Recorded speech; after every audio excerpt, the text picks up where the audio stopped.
किसी दूसरे को बदलने से ज्यादा अच्छा और आसान है खुद को बदलना।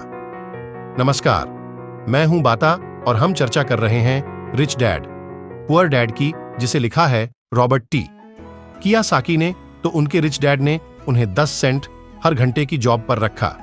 10 सेंट बहुत ही कम होते हैं।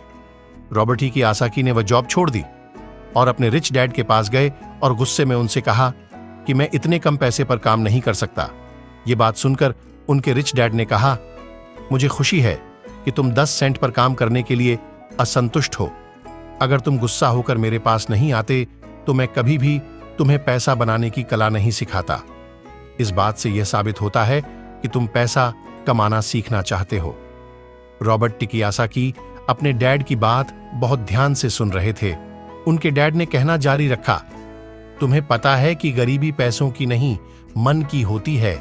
इंसान पूरी जिंदगी डरते डरते सिर्फ पैसे के लिए ही काम करता रहता है। मैं कभी नहीं कहूंगा कि तुम पैसे के लिए काम करो। तुम्हें ऐसा काम करना चाहिए कि तुम्हारा पैसा तुम्हारे लिए काम करें। लोग कहते हैं कि मैं समस्या की जड़ हूं, मैं उन्हें कम पैसे देता हूं, पर सच तो यह है कि लोग उसी वेतन में काम करते रहना चाहते हैं। वह अपने आप से नहीं पूछते कि वह क्यों उतने कम पैसे में काम कर रहे हैं। पर अगर वह लोग या तुम इसी तरीके से सोचते रहे कि समस्या की जड़ मैं हूं, तो जिंदगी भर ना वो लोग कुछ सीख पाएंगे ना तुम कुछ सीख पाओगे। मुझे बदलना या फिर खुद को बदलना और अपने आप को इस लायक बनाना कि आप उससे अच्छा काम सीख पाएं।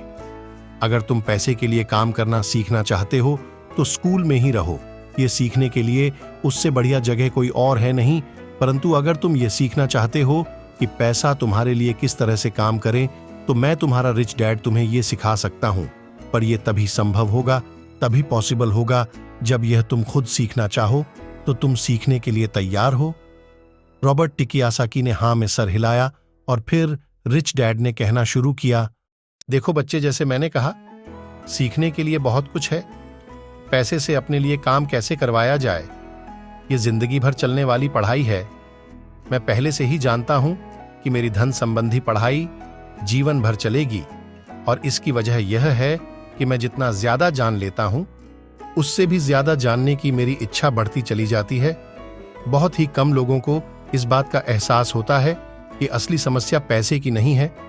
असली समस्या, असली प्रॉब्लम नॉलेज की है, सोच की है। तो क्या तुम्हारे अंदर सीखने की उतनी ही इच्छा है जितना पहले थी इस पर? रॉबर्ट टी कियासाकी ने कहा, हां बिल्कुल, मैं दूसरे लोगों की तरह थोड़े हूं, मैं सीखना चाहता हूं। तब रिच डैड ने कहना शुरू किया, ठीक है, तो कल से तुम फिर वापस काम पर जाओ, पर इस बार मैं तुम्हें कोई तनख्वाह नहीं दूंगा। तुम्हारी तनख्वाह बंद। तुम हर शनिवार 3 घंटे उसी तरह काम करोगे, लेकिन इस बार तुम्हें 10 सेंट प्रति घंटे के हिसाब से सैलरी नहीं मिलेगी। तुम्ही ने तो कहा है कि तुम पैसे के लिए काम करना नहीं सीखना चाहते, इसलिए मैं तुम्हें बदले में कुछ भी नहीं दूंगा। अपने रिच डैड की बात सुनकर रॉबर्ट टी कियासाकी बहुत ही कंफ्यूज हो गए। उन्हें समझ ही नहीं आया कि वह आखिर क्या करें, और अगले 3 हफ्ते तक रॉबर्ट टी कियासाकी अपने दोस्त माइक के साथ हर शनिवार को मुफ्त में काम करते रहे। काम बहुत परेशानी वाला नहीं था और समय गुजरने के साथ साथ यह आसान भी होता गया। पर उन्हें सोच था तो अपने छूटे हुए बेसबॉल गेम्स और कॉमिक्स का, क्योंकि वह अब उसका मजा नहीं ले सकते थे और साथ ही उन्हें कुछ पैसे भी नहीं मिल रहे थे। तीसरे हफ्ते दोपहर में रॉबर्ट टी कियासाकी के रिच डैड उनकी शॉप पर आए, जहां पर वो बच्चे काम करते थे, और उन्हें कहा कि क्या तुम जिंदगी भर जो मेरे बाकी एम्प्लॉयज हैं उनकी तरह ही काम करना चाहते हो, डरते रहना चाहते हो? मुझे लगता है कि मुझे तुम्हारी सैलरी बढ़ा देनी चाहिए, 25 सेंट्स पर आवर। यह सुनकर वह दोनों मनी मन खुश हो गए, पर उन्होंने सामने कुछ नहीं कहा। वह चुप रहे। रिच डैड ने थोड़ी देर देखा और कहा कि चलो, अच्छा तुम इतने पर खुश नहीं हो, मैं तुम्हारी सैलरी $1 पर आवर कर देता हूं। $1 पर आवर उस समय के हिसाब से कह सकते हैं कि देश का सबसे अमीर बच्चा भी जो होगा वह भी नहीं कमाता होगा।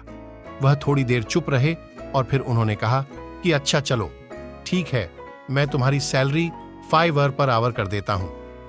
यह सैलरी सुनकर उनका मन बार बार कह रहा था कि मान लो, इससे क्या नहीं खरीदा जा सकता?